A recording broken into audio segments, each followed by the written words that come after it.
Yo, what is up, everybody? My name is Kid Ikarus, and this is my podcast. My guest today is a fantastic hip-hop artist. You can find his most recent single out on Spotify, Breeze. There's a YouTube video out for that song as well, and he's got a new track dropping in February. Please welcome Gmoe. What up, y'all?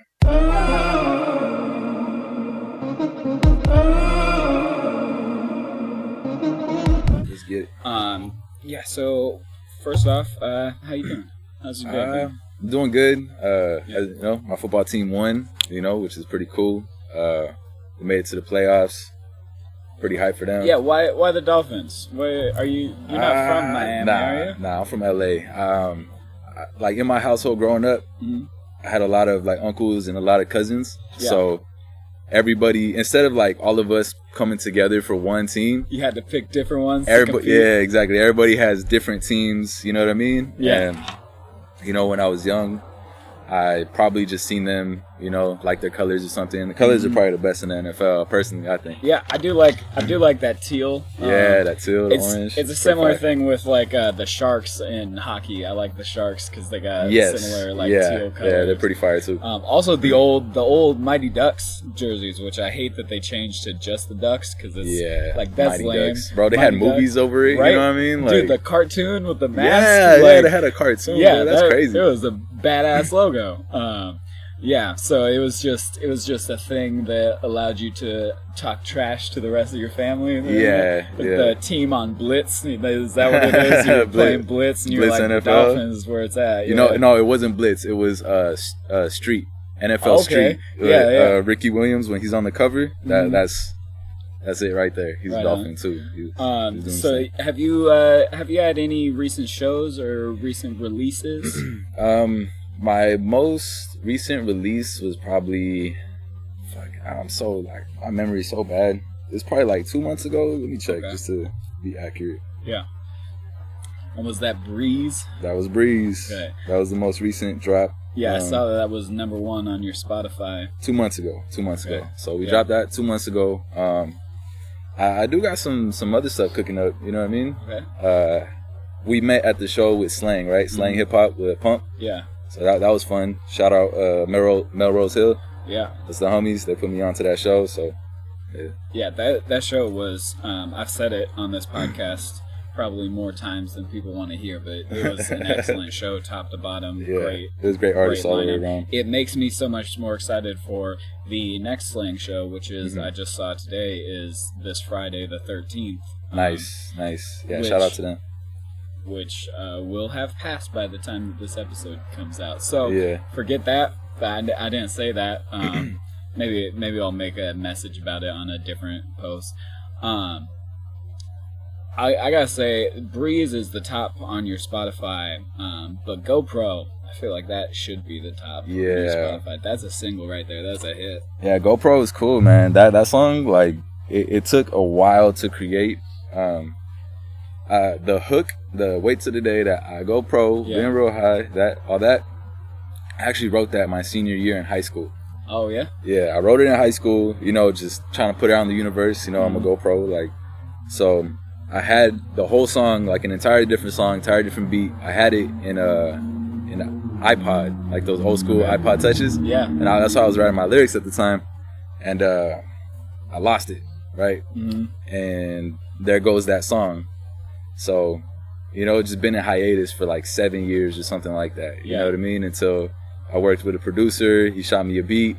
It fit the flow of the hook. Mm-hmm. And I was like, all right, let me write this again. And, came up with what I came up with. And it's pretty cool. Yeah, that's interesting. I've done something similar where I've had a hook forever and written different versions of the verses before. It's kind of sad that, like, we have everything on the cloud, and so we don't get to lose and then refine stuff later. Because I know that I have, like, lost an iPod before and then found it years later and been like, oh, look at this. Like, I got I used to listen to this artist. There used to be this Long Beach band, like a rock band, that did a cover of Regulate by Warren G. Regulators. and it was fantastic. And I know I have it on an iPod somewhere, but like it's not anywhere that I know where to search it and stuff. And so one day crazy. I'll discover that somewhere hidden in my room and be like, oh snap, this song, I remember this. Blast from the past, man. Yeah. What you said you're from LA? What got you starting making music? Well, I had some influences growing up. I had some family members that made some music. You know what I mean? I had some friends that were doing music in high school, and you know, I just kind of wanted to be, you know, with my friends, and I thought it was cool. You know, like I've always had a knack for music, and yeah, in like high school, I started a little group with my buddies, and you know, that's when we like were starting to push it a little bit. After high school, you know, everybody goes their separate ways and whatnot. Yeah. So then, probably like a year or two after high school, I was probably like 20. So maybe like 2 years after high school, that's when I started pushing again with the music. And then, yeah, just been consistently inconsistent ever since then. You know what I mean? Did you go to shows a lot when you were younger? Or was it more really. More of a fan of just music? Just music in general. Listening in life and everything. Yeah, I really like growing up, I was a big Michael Jackson fan. You know what I mean? So like his music like totally inspired me. And then as I got a little older, I started falling into hip hop, and I'll say 50 Cent. 50 Cent was like my first like bro, like, you know what I mean? Yeah. Like I fuck with his music heavy. Get Rich and Die Trying is a fantastic album. Yes, Get Rich, Die Trying, The Massacre, his earlier work is ridiculous. I think that he's a bit underrated for how popular like the sing rap style of rap is, and like I think he's one of the first guys who did both the straightforward rapping and that like sing talk rappy kind of stuff. Like some melodies. Like Nate Dogg had the sing talk rapping, something that's in between, but he constantly was doing something in between. He wasn't doing just straight rapping and then adding the melodies.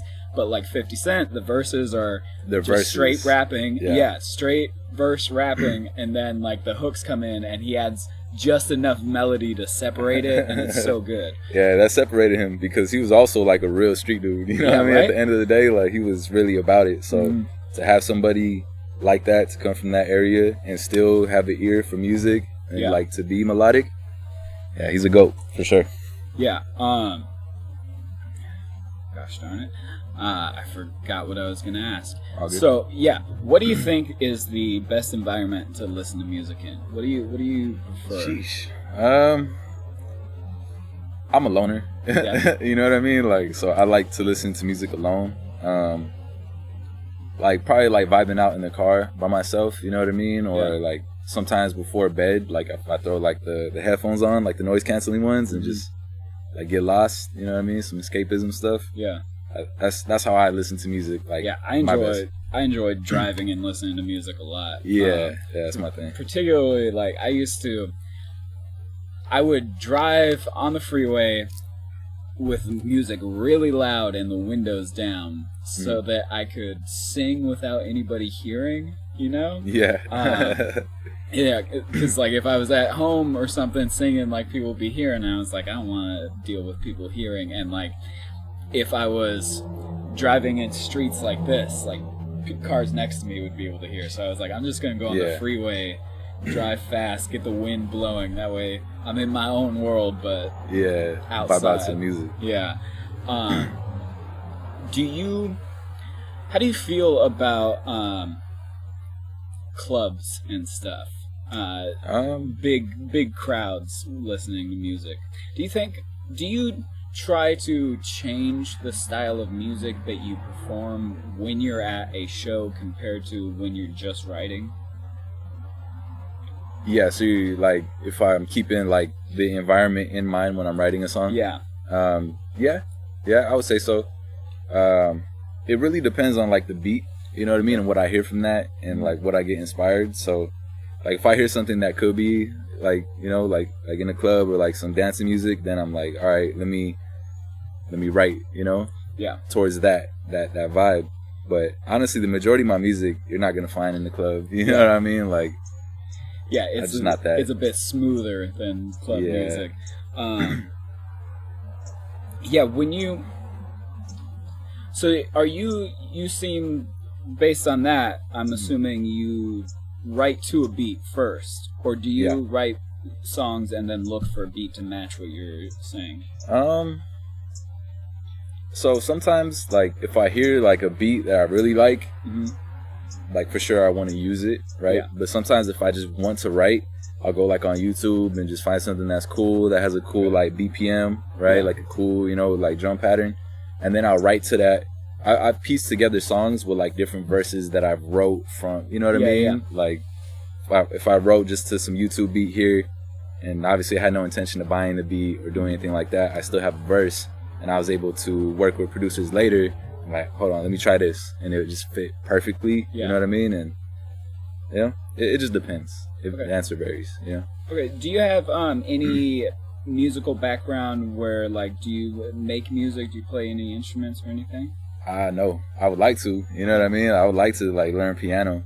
Okay. Piano is like super dope to me. Yeah, that's something that I would like to learn as well. Yeah, like, piano be super dope. I play guitar and bass and like rock instruments, you know, but piano music is my favorite type of music. Like, you ever listen to old Tom Waits? No, I'm not familiar. He is fantastic. He makes weird stuff now, which is still cool. It's just really hard to listen to, but his old stuff was just like him and like a piano mostly singing like bluesy stuff. Dude sounds like a werewolf. Like the first his first album sounds normal, and then his second album starts drifting. By his third album he's been like smoking cigars and drinking whiskey every night for 5 years, and his voice is just torn up. It's pretty cool. Yeah, I love piano music and trumpets. I think trumpets are underrated. Yeah. Trumpets are cool. I hear like maybe like Childish Gambino has a lot of trumpets in his music. You know what I mean? Like very like upbeat. It's pretty cool. There was this rapper Greaves. You ever listen to Greaves? He was on the Rhymesayers label.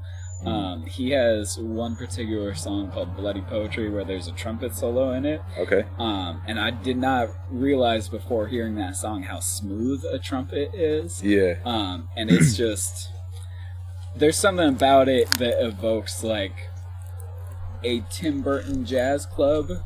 Like, like skull face, dark room, a little bit of red and some smoke and stuff, and I just love that like imagery that it evokes.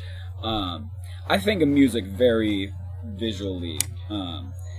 When you're making your music, do you try to put certain images into people's mind? Is there a certain aesthetic to the world you're building in your music? I wouldn't say like a aesthetic. I mean, if there is one, it would just be like my own aesthetic that I'm like projecting on, you know what I mean? But I just kind of like just tell my stories, you know what I mean? Like I tell my stories, and I think that creates its own imagery, you know what I mean? Like just my trials and tribulations. If you were to sum up your catalog of work with like 3 objects, what those objects be? Damn, that's a cool question. I'm trying to create a visual of what your music is. Or how about a background location? The beach at night. The beach at night. Okay. Yeah. That was instant. That was. I couldn't get the objects. The moon reflecting off the water. The sand's looking all purple and stuff. The peace, the solitude. You know what I mean? Yeah, a little bit too cold. Little cold. But you were around people, so it's like brings it in. Bonfire vibes, you know? Yeah. Were you invited to a lot of bonfires when you were younger? A little bit. I got a big family. You know what I mean? So we do a lot of things. I had a few birthday parties where we had bonfires, you know what I mean? The homies. I see. I bring that up because I'm a say loser. Yeah. I was a bit of a loser my whole life, you know. Not I'm a loser too, though. Brought to stuff. Yeah. Yeah, I'm a loser too. Yeah, I mean, it makes it cultivates good music, I think. Yeah. Loser. Character creates character. You know what I mean? Being alone lets you introspect in a way that people around other people don't get to do. Yeah.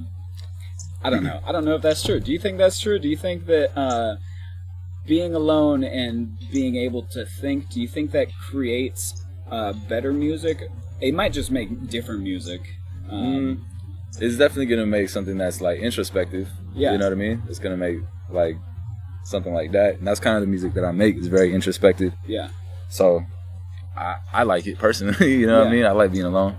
I feel like I'm an outgoing introvert. You know what I mean? Like I could turn on when I need to turn it on. Yeah. But at the end of the day, I like my solitude. I like to just chill, be alone, homebody. You know what I mean? What do you think about people in general? Are you a fan of them? People in general. Yeah.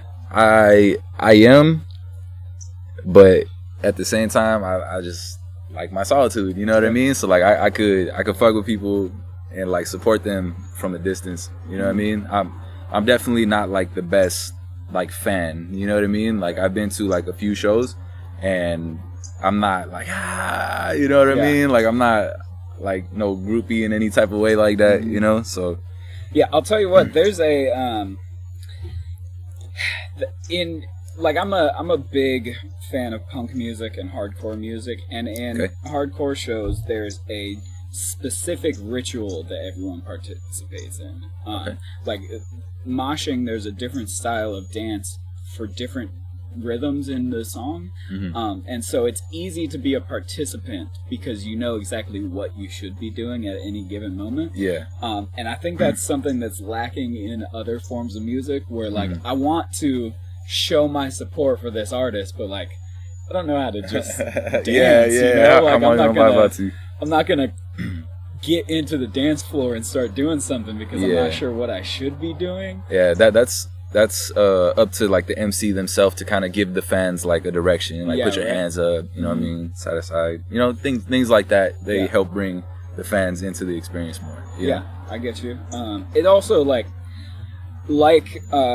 your music and a lot of the hip hop that I enjoy, it is more mellow music, where like it doesn't evoke like punching people like some of the other music I listen to does.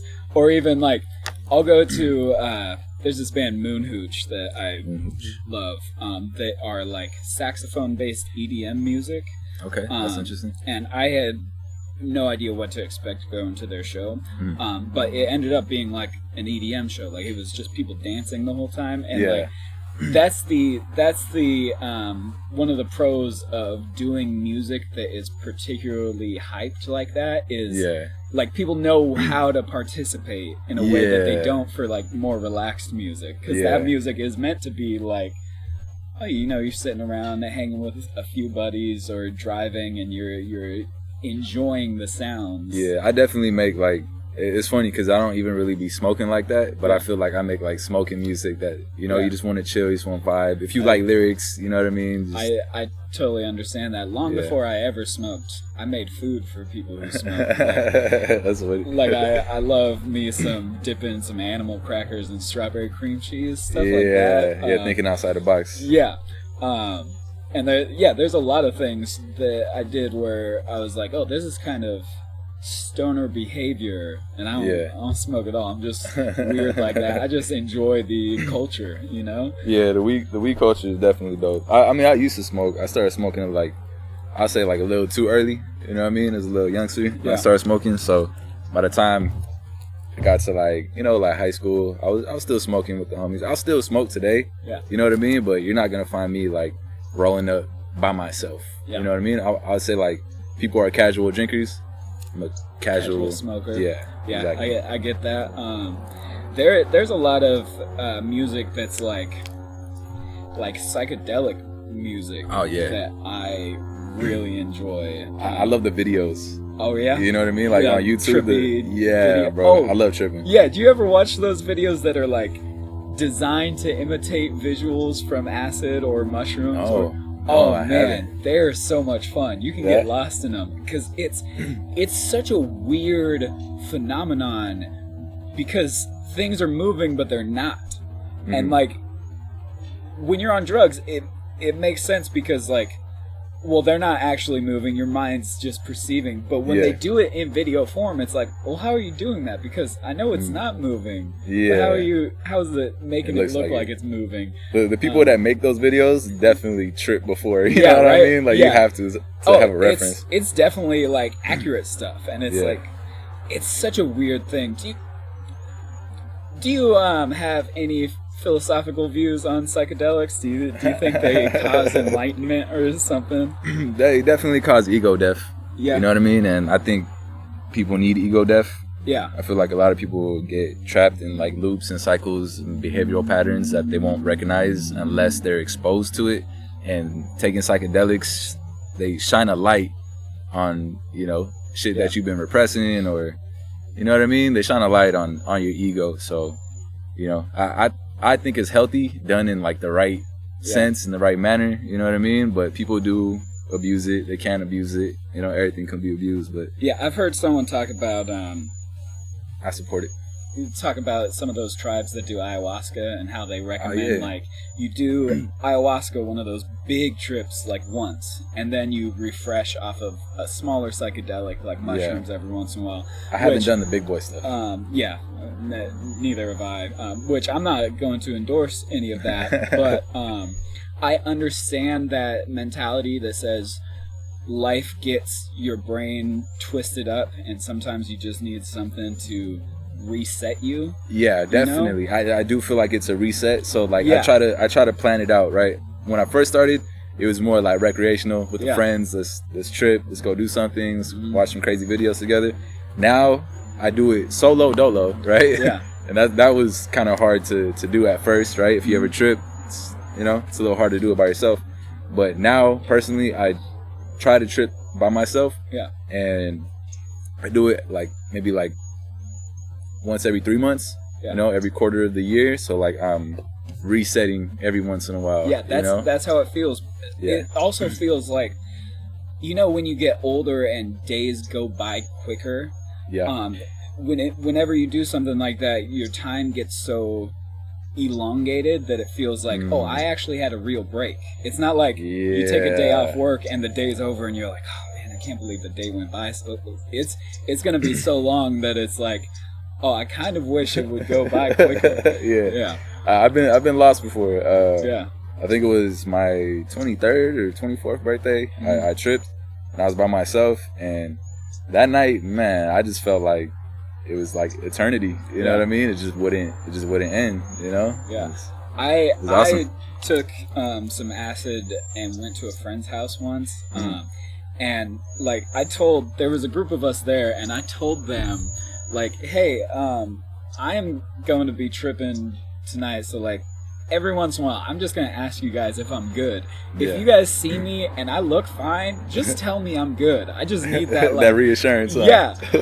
And they did not understand it, because every time I'd ask them, hey, am I good? They'd be like, what do you mean? Are you good? I'm like, I don't. No, that's not. I just need you guys to tell me that I'm good. Like, that's all. Did those friends like trip? Have they tripped before? One of them had. Okay.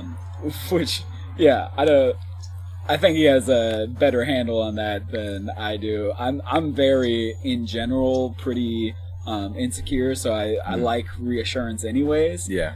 So I think that it just highlights that personality trait when I'm on something like that, where it's like I need real constant reassurance. My fear is always that I'm just gonna start peeing my pants in public, like stuff like that. That's not even like too bad, just generally embarrassing. That's my fear. Like I'm not afraid that I'm going crazy or that I'm gonna do anything dangerous. It's just like, am I peeing right now? I just want to make sure I'm not peeing on your chair here. That insecurity shit is very relatable. You know what I mean? I think a lot of people deal with it, just don't like to admit it or can hide it better. You know what I mean? But I go through that shit too. Yeah. Like, you're not alone on that. You know what I mean? Yeah, you know what I was thinking about today is, like, sometimes I'll be in two different worlds a lot, where, like, my brain is somewhere completely different than the environment I'm in, and I'll be having a conversation and then leave the conversation and my brain will go like, did you just say something dumb because you were thinking about something else? You just had a full conversation that you weren't there for. Yeah, that's being in the moment. You know what I mean? Right? You gotta be in the moment. And it's crazy you're talking about this because I deal with this too. You know what I mean? Like, I feel like psychedelics definitely helped, right? Yeah. Like, understand those things. Mm-hmm. Just try to work at it. You know what I mean? I wrote a lot of songs about that. I have 2 songs that I'm actually going to the studio right now once we're done with this. Oh, yeah? Yeah. I got to be there at 4, all the way on the other side of town. Okay. So, like, I won't be able to hang out a little bit after, but, you know. It's all good. But the song pretty much is talking about, like looking for something, like, externally, when in reality, it was here the whole time. You know what I mean? Just being in constant pursuit of, yo, if I had this, I would be here, you know what I mean? Or, like, you know, just always looking outwards when sometimes you just gotta look inside and you had whatever you felt was missing, like, the whole time. Do you find that, like, in my experience, I end up, my brain just wants to criticize that because I'm a cynical person and say, I find that when I pursue things outside of myself, I clear my head a bit more than when I try to think too much about the inner stuff. Yeah. Are you a big goal setter? Are you naturally somebody who pursues things? Yes. Okay. Yeah, I feel like I have, like, that shiny object syndrome. Okay. You know what I mean? Like, if I see something, I'm like, I gotta get it. Yeah. I'm easily distracted. So for me, it's probably the opposite. Everybody's different. Yeah. You know what I mean? So that makes sense because I'm naturally not someone who pursues things. I'm naturally someone who's like, whatever, it's fine. And that tends to be my biggest issue is I'm content with staying in whatever bad situation I'm in because I'm like, whatever, I don't really care that much. Yeah. And so I find the healthier route for me is to be like, no, I need to get out of here and do something. Even if it's something trivial or shallow or dumb, it'll get me moving and progressing. Yeah, that makes sense. Yeah, so you find that it's better, like, to take a moment and calm down and be like, okay, maybe I recenter myself inside. Yeah, because I'm the type to be like, one day I am totally motivated to go and tackle this task, right? Mm-hmm. Next day I'm on completely other shit, right? And I feel like when I do that, I'm just spinning my wheels, right? Yes. I'm focused everywhere when I should be focused here, right? So for me, it is looking inward and be like, all right, what is it that I want? What is it that I'm doing? Yeah. Let's refocus and get back to, you know. I'll tell you what, I had this conversation with my pastor once. We were in a men's group talking about this tendency in people to not have direction. And I brought up this idea that I think that to have a steady direction, you have to have faith in something. Because if you don't, you're going to pursue it for one day and then be like, but this thing over here might be more worth my time. And then you pursue that for a while. And like you said, it ends up just spinning wheels because you end up going back and forth. Yeah, I do a bit of, like, bipolarness. Like, I'll have these manic days where I'm like, oh, you know what, I'm going to completely rebuild my room. I'm gonna put a booth in there, have a studio.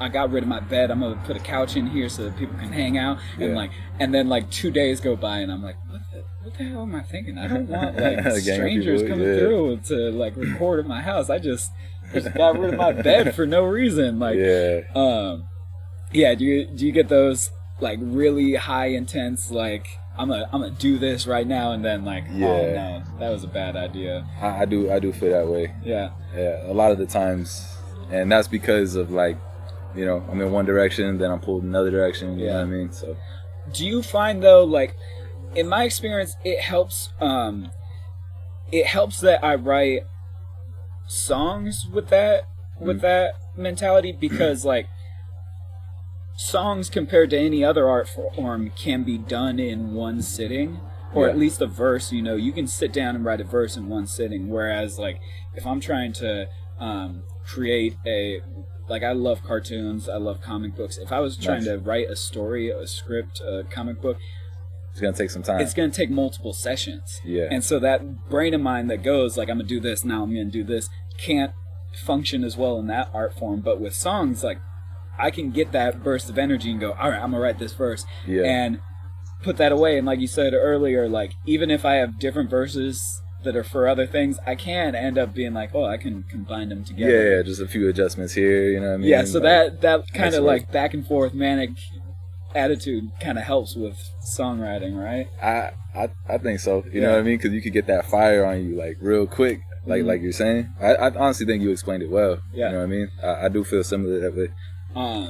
Yeah. Do you when you haven't had a full project release yet? It's all singles on your Spotify? I'm on Spotify, yeah. I dropped the full project when I was 20. Okay. That was that first one. I think it was like 2018, 2019. It was like a mixtape. It's probably like 15, 16 songs. Okay. I think it's only available. It's available on SoundCloud and YouTube. Okay. Is there a cohesive narrative to it, or is it just a bunch of separate songs? Okay. Yeah, it is. All right, what's that? Because I love projects that are cohesive. That's one of my favorite things to listen to. The project is called Dying to Live, right? Oh snap! Yeah. That's why that is on the Rolling cover art. Yeah, I was gonna bring that up. Rolling is from that, so it's just honestly, it's a story. It captures my story from like the end of high school to like when I'm 20 to when I finish writing, right? This is my newest tattoo. This is my old band's logo because our name was Dying to Live. Oh shit, yeah. That's dope. Yeah, so I saw that on the album art and I was like, oh, Dying to Live, all right. Yeah, there's no coincidences, right? Yeah, right. That's dope. So it's about, you said your journey after high school until the time that you started writing? Yeah, so, I mean, pretty much it just, like, if you listen to it, it's just talking about, like, my personal shit that I was going through, you know what I mean? And I just felt like it was, like, therapy to, like, talk, you know what I mean? That's like, my main way of, like, talking and venting and just getting shit out of my head is with the music. It's validation, right? When you put your feelings out to the world and people go, I like that, I feel that too. Yeah. If you were to compare it to a movie, what's the tone like? Some of my favorite movies. Have you ever seen the Creed franchise? I have not. I'm a fan of the Rocky ones. Yeah. So I haven't seen the Creed is continued. It's Apollo Creed's son, right? I would give it something like that. It's more of like coming of age, you know what I mean? Like those type of movies. And like, I mean, that's a competitive type of movie, right? So it's that goal chasing mentality. That's me again, right? Yeah. Being with that saying like shiny object, right? Just want to keep pursuing different things. Yeah, that's cool. I'm a big fight fan, so anything I hear that's compared to fighting, I'm like, all right, I want to check that out. So I'll definitely give that a listen. Are you a fight fan at all? Growing up, not really, but as I got a little older, I've started looking into it more. I like UFC. Okay, right? UFC is pretty dope. Yeah, I'm a huge UFC fan. We've done a few episodes of this with my buddy Matt, who is also a rapper, but he's a fighter? Now a purple belt in jiu-jitsu. He was a blue belt in our first episode, but he's graduated up to purple belt now, and we get together after the big UFCs to talk about them. Yeah. I'm also a fighter. I got a jiu-jitsu tournament coming up this weekend, a week from today. Yeah. Nice. You excited for it? Yeah. I'm not sure if I should be terrified or if I should be like super stoked. It's going to be my first gi jiu-jitsu match. So I've done no gi, but with gi you're allowed to hold your opponent's gis to do the attacks and everything. Okay, so you get a little more like leverage, right? Yeah, so like an armbar in gi is way easier to pull off because you just grip their sleeve to do the armbar as opposed to trying to hold on to their wrist and you get sweaty and stuff and it slips out and everything. And so it's, I think, a more technical version of jiu-jitsu. There's a lot more steps that are able to be pulled off without the physicality of no-gi. So yeah, it's a different world, but I'm stoked to be a part of it. One of the Gracies is going to be there. Rose Gracie is going to be there. That's dope. For a big. Do you have like aspirations to pursue it professionally? No, not just really. For fun? It started as like. So I used to be pretty fat. Okay. I made it up to 240 for a while. Before I started training, I was at least 215, and I was watching Cobra Kai. Cobra Kai. Early 2021, and bro, I like that show too. It's so good. Like, it's cool. Like you could tell, like it's a little corny. It's written for like younger people. Like it's corny, but that's just dope at the same time. Those I fight like scenes are beautifully choreographed. Yeah, like they're wonderful. But yeah, I saw it and I got jealous of those kids. I was like, what? Motherfuckers, these bro, kids? they're like, not even kids. They're like they're like our age and in their shit. 20s and stuff. Yeah. But I was like, I need to get into shape because I'm jealous of these kids. And then after training just physically for a while, a friend of mine was like, hey, let's check out this BJJ gym, and it ended up being really expensive, and I had mentioned it to a buddy, and I had just met Clash. Have you ever met Clash D? He does OKL clothes merch. You should... one of these shows, I'm sure... OKO does sound familiar. Yeah, I'm sure you'll meet him at some point. He does stuff in the hip-hop community. He raps. I just happened to meet him and mention that this gym was expensive, and he was like, oh, my dad runs a gym. You should come check it out. Nice. And I went through it, and I've been training there ever since. I tell people, like, I fight because I'm a coward. Like, I'm terrified of getting into a fight, so I'm like, I better train as much as I can just in case, like, I ever get into a fight, like, all right, I got this. I know what I'm doing. Yeah, I totally get it. There's been, times where you could walk away from a fight, but then there's other times where you just can't, you know what I mean? And it's better to be prepared, Back before Slang, at one of the Selah shows in Boyle Heights, there was battles, and one of the guys afterwards, like a couple of the guys who had battled were fighting out in the street afterwards, and it was like, because of a battle, a rap battle? I think because of something that was said during the battle, and it was like, all right, that's what I want to be prepared for. Like, I don't ever want to censor something I say because I'm afraid of getting punched. You know? So I'd rather just get used to being punched. Yeah. Have you ever been in like actual like street fight, physical altercation? Nah. Yeah, it's better to be prepared for him. That shit sucks, bro. Like, I've been jumped before. That was not fun. You know what I mean? Like, it's not cool. Yeah. Do you find...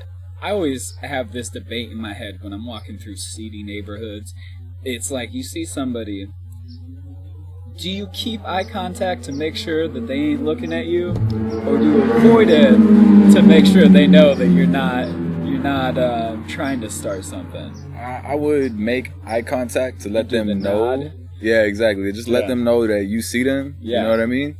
And then just keep your head on a swivel at that point. You know what I mean? Right? If you really feel like someone's gonna try to come at you, but I tend to watch a lot of reflections in cars and like shop windows, like everywhere, huh? Keep my ears listening for footsteps and stuff. I'm a pretty scared person generally. Like if I walk alone, I'm like, better not be anybody around me. Constantly looking for exits and stuff. That's smart to know. It's always smart to know the exits. So this coming year, do you have any specific goals for your music? Any? You said you're recording 2 songs today. I'm gonna go record right now the song that I was describing to you about. We're actually shooting a music video for it. Okay, that was gonna be the next thing I asked, if there was any music videos. We started doing the music video because I was able to record like a demo, right? Just to have the demo. And with that, we were able to start the video process. Okay, So today we're gonna go knock out the actual studio recording. We're gonna go get it, mix and master, make it look nice, polished, right? And then we're gonna finish up. We should be done with it by the end of January, like all the editing for the video, and then yeah, we'll probably be released by February. Do you do the video editing? Are you for this one? I probably am. I am working with another videographer. He's working as like a director of photography, you know what I mean, a camera operator. But yeah, we're kind of just collabing on it, you know what I mean. So pretty cool. Do you want to talk about the direction that the video is going through, or you want to keep that under wraps for the moment? It kind of coincides. I'll talk a little bit about it. It coincides with what I was talking about earlier, of like always being in pursuit and being in search and looking outward. Yeah. Right. So the shots that we chose, the actual cinematography behind it is going to reflect it. Right. There's going to be a lot of different scenes, a lot of different terrains, a lot of different locations. Okay. And it's just gonna show like the pursuit and the search of something everywhere. Do you said you're probably going to end up editing this one. Do you have experience with video editing? Is there any like tricks that you've learned that you're like, oh, this is what I do to make these videos look dope? I just started getting into video editing probably maybe 2 years ago, right? It's when I first started my videography side of things. But not necessarily. I just kind of copy what I like to see, you know what I mean? I think that's a good tactic. Right? Just whatever you think looks good, just try to imitate it, add your own little flavor to it when you can. And yeah, there's this video, my buddy Complex has this song Angels and Demons. Nice. And I shot the music video for that.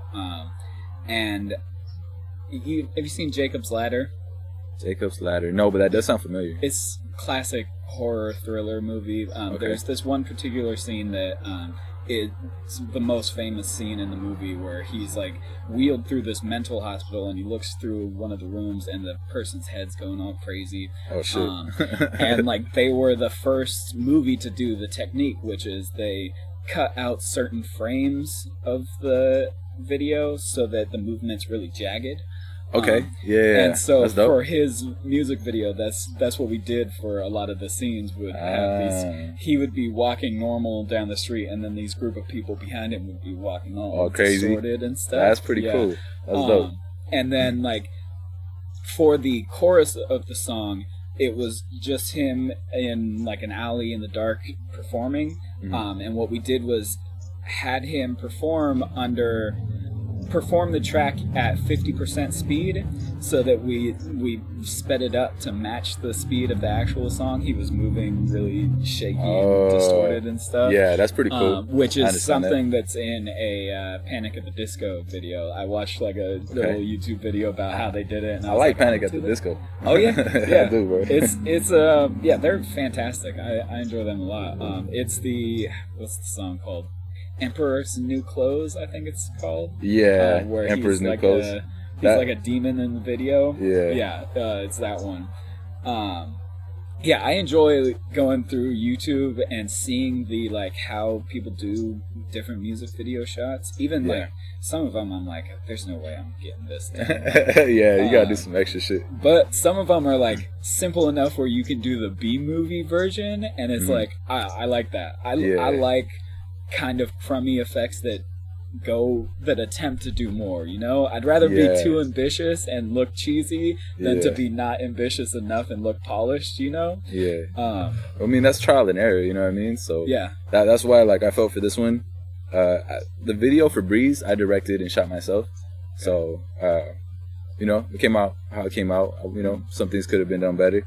So this one I brought in one of my like some people I know in the videography game, and it's coming out pretty dope right now. So we'll see. Do you find have you found any locations to shoot where you're like, this was just a fantastic spot? What was it? Like pretty much whenever I'm driving, right? Like driving just around wherever I am, I always keep that in mind.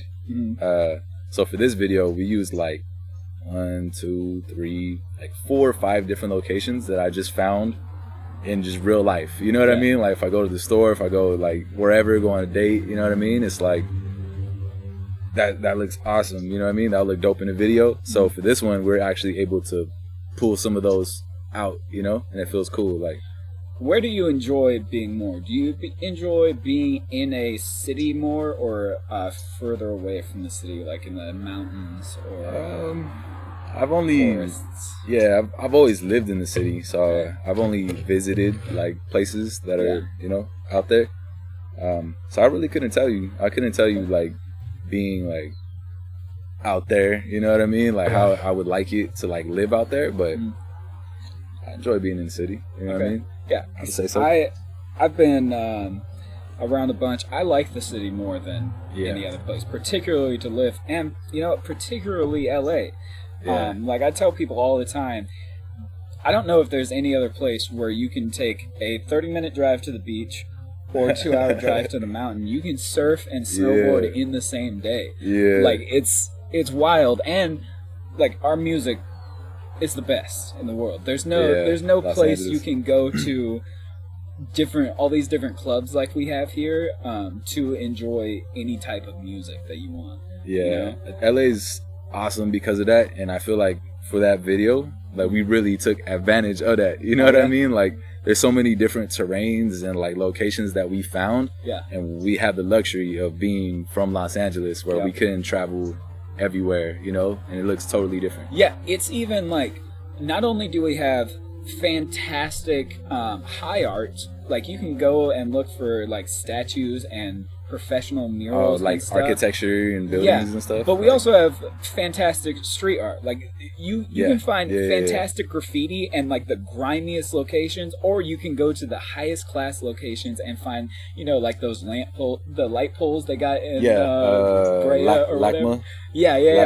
Or like fancy paintings all over LA, and then like super low grimy paintings, and it's like, the juxtaposition of those things is, I think, what makes LA what it is. Like that's the heart of LA, is the juxtaposition between like the higher status and the lower status. I love LA. I love being from here. Fantastic. Let's see. Got a music video coming up. You got a couple songs coming up. You got any shows coming up? Yes. That's all right. So today's a busy day, bro. Okay.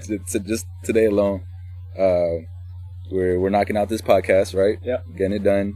Immediately after this, we have the studio session, right? Immediately after that, one of my friends lives in downtown, so we're filming part of the video in downtown with the buildings in the back.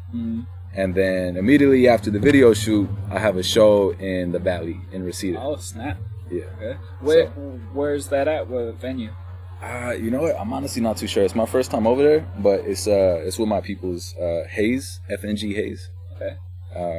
That's the homie. promotion for it? Yeah. I'm gonna check them out, because I need get on some more shows. Not to get on them, but to go more. Experience them. That should be dope. I'm trying to use this to let people know about what's happening, but like if I don't know what's going on, then I can't let other people know. I checked you out too, bro. You got some like dope artists on your podcast, thank bro. You, like, man. I appreciate that. I like to have a diversity of artists. I like it. I spend a bit too much time in the hip hop world, so I like to get like hardcore kids and comedians. I need to get more comedians. Comedians are like stupid essential, like nowadays. You know what I mean? For like the whole like cancel culture. Yeah. Because I feel like comedians probably get like one of the only like true passes. You know what I mean? To say whatever the fuck they want. Oh man, the last comedy show I went to, it was way too long ago at this point. I think it was like April or something. At the Rec Room in Huntington Beach. And one of the comedians said a joke. That the point of the joke was that he's mad at his internal voice for being a bit homophobic, but like during the joke he said the word faggot, and this lady in the audience got so mad at him, and it was like, his whole joke is he's on your side, like he's saying that he's wrong for feeling that way, and you're gonna get offended because he used a word that you don't like to describe why he maybe shouldn't use the word. But it was so fun to see him feel like a little bit like, oh, maybe I crossed the line, but then see the audience react. He still had to like stand his ground. Huh? Yeah, the whole audience was on his side, and so you could watch him be like, oh, okay, no, I'm actually okay. He got some validation from that. It's crazy. Yeah, it's an incredible... I don't know how comedians do it. Like, that's a much more vulnerable thing than comedians are really musicians. Like out there for that. You know what I mean? Like, they could get canceled real quick. They could bomb. I like to say, like, I really enjoy really bad comedy because I love seeing somebody who thinks something's funny and relatable find out that it's not, that nobody agrees with them. Like, it's such a... It gives me so much joy to see them like realize that they're weird. Yeah, for thinking that way and all that. It's such a strange thing. I love bad art in general. Like, I love going to open mics and seeing people who do stuff that's just out of the box. Because I think that, like, to get truly great stuff, you have to take the kind of risks that those people are taking. Like, if your music's bad because you're mediocre and boring, maybe you need to take some risks and fail more. Like, maybe you should jump off the cliff and see if you splat or see if you fly, you know? I failed, like, hundreds of fucking times with music, you know what I mean? Like, just stage presence was, like, a big thing I had to learn and get better at, you know what I mean? It took a long time for me to realize that I could get louder when I made music. Like, I think I was always decent at shows because I couldn't hear myself anyway, so I had to like get louder. But when I would record, I would kind of talk into the mic, and then like as I developed more, I was like, oh no, I can kind of shout and project, and it works. Like it adds more passion to my voice. Why was I not doing this before? But like I didn't want other people in the next room over to hear me, so I was like just talking in my vocals. But like that, you can't be concerned about that. Nah, hell no, you gotta do your thing. So we've reached the end here of the podcast. Cool. The last 10 minutes, I always ask my guests to give a shout out to anybody who doesn't get enough recognition, any other artists, any other musicians, visual artists, directors, photographers, any small business owners, any I don't know, any other category of person. Just cool people. Man, I got a list. Let's see. Shout out, I already shouted them out at the beginning, but shout out Melrose Hills, right? Those are the homies. Shout out 86 Inca, right?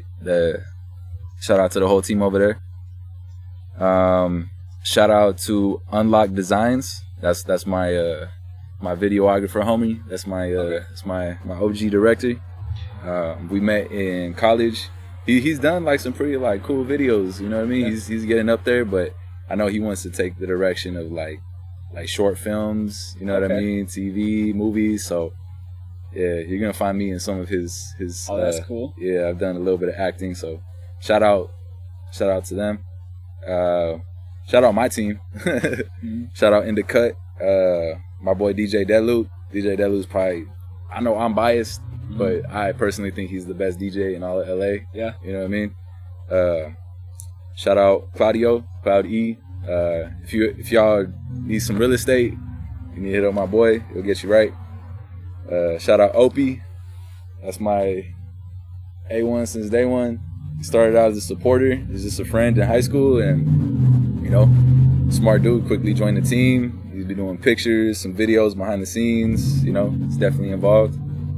Shout out my boy Jordan. Same thing. Yeah, I think this is my list. All right. Well, thank you so much for sitting down with me.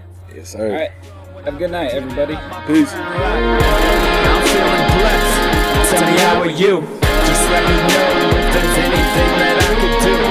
Yeah, I'm feeling blessed. Tell me how are you? Ain't nobody change the world like them certain